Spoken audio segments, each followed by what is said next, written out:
진통 끝에 제9대 양천구 의회가 개원했습니다. 의장단 구성을 둘러싼 의원 간 갈등으로 임기 시작 이후 석 달여 만인데요. 이 과정에서 국민의힘 의원이 탈당하는 등 당내 잡음이 끊이지 않고 있습니다. 은평구의회가 27일부터 한 달간 정례회를 엽니다. 구의회는 정례회 기간에 2차 추경안과 기금 운용 계획안 등 안건을 심사하고 행정사무감사와 구정 질문을 벌일 계획입니다. 은평구와 서부교육지원청이 가련초 복합화 사업에 힘을 모으기로 했습니다. 가련초 복합화 사업은 노후한 학교 시설을 고치면서 학교 공간에 주차장 등 주민 생활 시설을 짓는 사업입니다.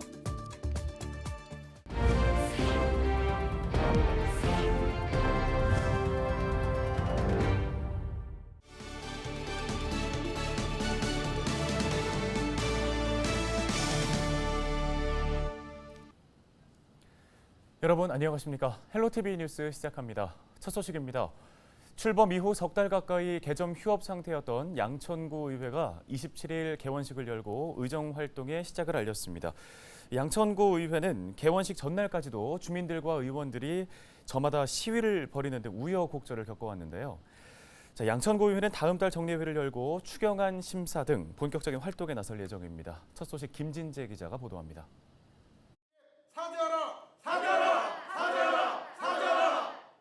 양천구 의원 10명이 지난 26일 이재식 의장의 사과를 촉구했습니다. 본회의장에 모인 건 더불어민주당 의원 9명과 무소속 의원 1명. 이들은 국민의힘과 이재식 의장에게 원구성 파행 책임이 있다고 주장하며 이에 대한 사과와 조속한 의회 정상화를 요구했습니다. 의장이 선출된과 동시에 지금 이렇게 국민의힘 측에서 정회를 치고 그때부터 지금 다시 한 달 가까이 의미도 없고 명분도 없는 지금 이런 파행을 만들어가고 있는 것입니다.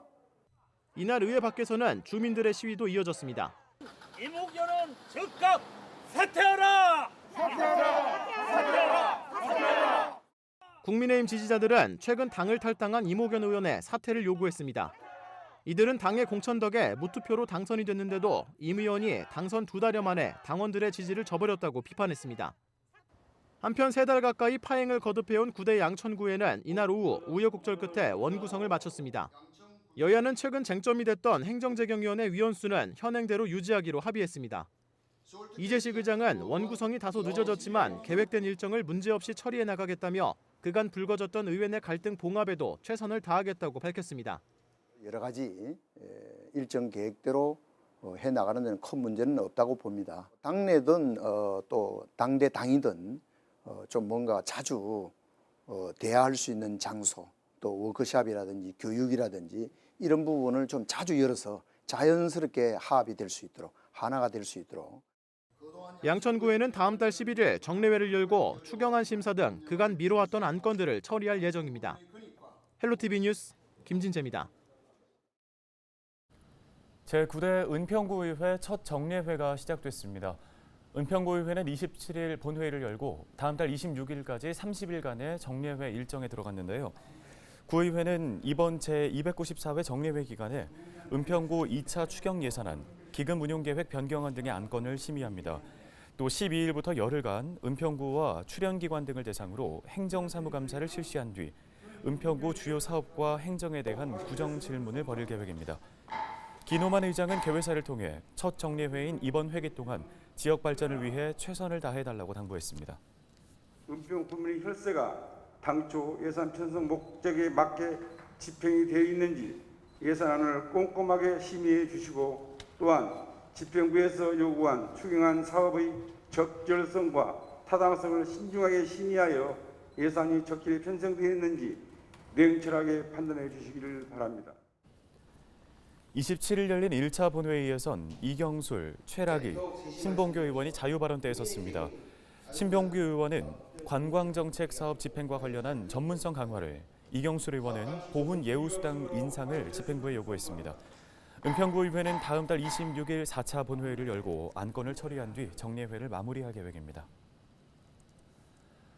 은평구와 서부교육지원청이 가련초등학교 복합화 시설 건립을 위한 협약을 체결했습니다. 가련초 복합화 사업은 학교 공간에 주차장 등 주민 생활시설을 짓는 사업인데요. 이번 사업으로 가련초 지하에는 150대를 주차할 수 있는 공영 주차장이, 지상에는 다목적 생활체육시설이 생깁니다. 220억 원이 투입되는 사업으로 이 중 25억 원을 서부교육지원청이 부담하게 됩니다. 은평구 관계자는 복합화 사업을 통한 공영 주차장 건설로 연신내 일대 주차난을 해소할 수 있을 것으로 기대한다고 전했습니다. 양천구가 온수공원 2지구 조성을 위한 현상 설계 공모 당선작을 최종 선정했습니다. 당선작에는 산지형 공원의 특성을 고려한 들판과 공원의 집, 무장의 숲길이 반영됐습니다. 특히 공원의 집은 지하에 조성되는데 내부에는 식물병원과 소규모 전시장, 주민 커뮤니티 공간이 마련될 예정입니다. 양천구는 이달 안으로 당선작을 제출한 디자인 스튜디오 LOCI에 기본 및 실시 설계권을 부여하고 8개월간의 설계 용역을 통해 내년 준공을 목표로 공사를 시행한다는 방침입니다.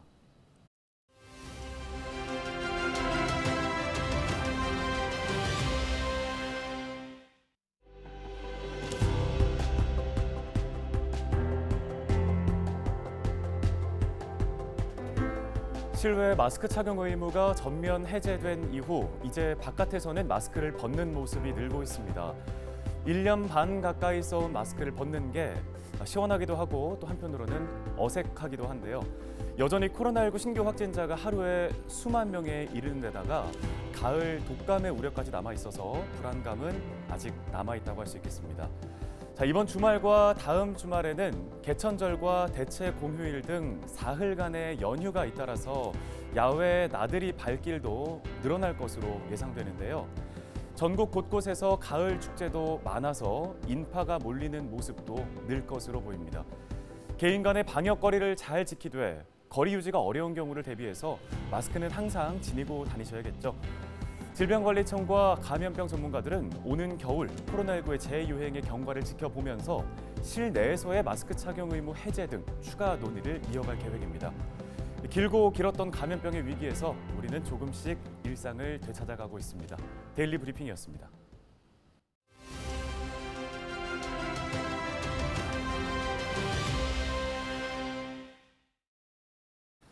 최근에 원달러 환율이 최고치를 기록하면서 오르고 있습니다. 급등을 넘어서 폭등이라는 표현까지 나오고 있는데요. 우리 경제에 미치는 여파는 어떨지 짚어보도록 하겠습니다.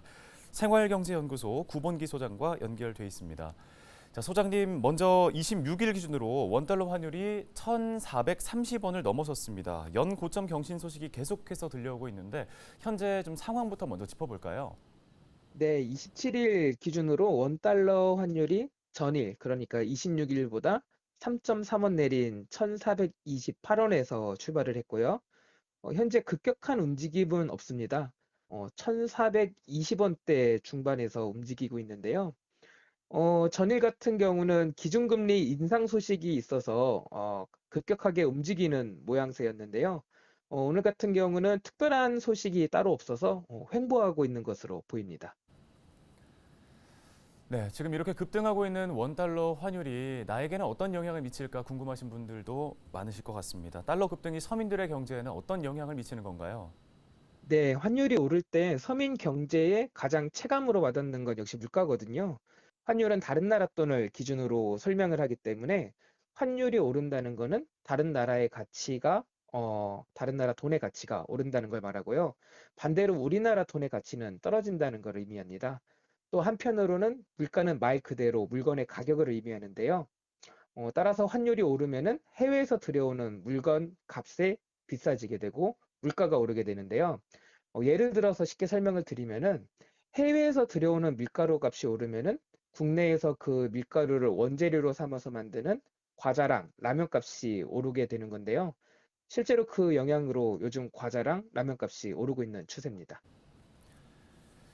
네, 이제 정부의 대응이 어떨지가 좀 주목이 됩니다. 최근에 한국은행 이창용 총재가 원달러 환율이 오르고 있음에도 대응 능력에는 큰 문제가 없다라고 밝힌 바 있는데 근거가 있다고 보시는지 궁금하고요.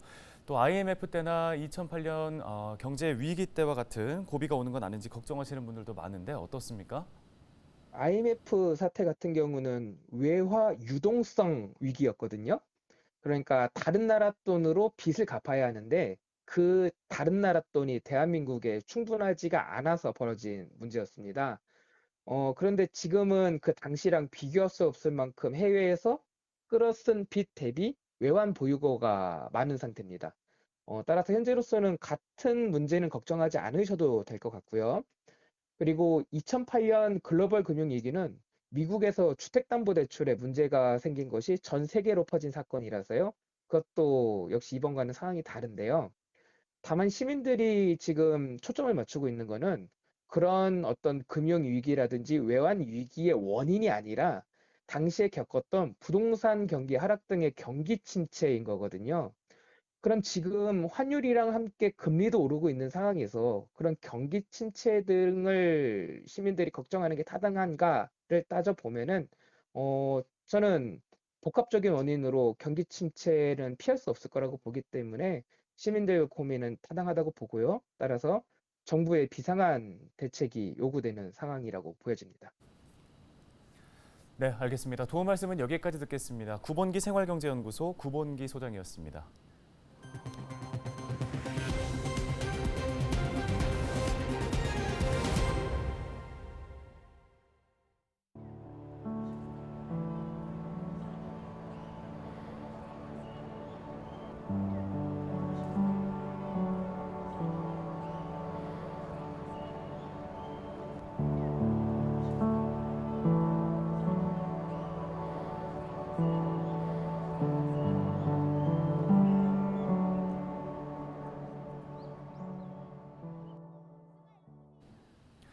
뉴스 마치겠습니다. 함께해 주신 여러분 고맙습니다.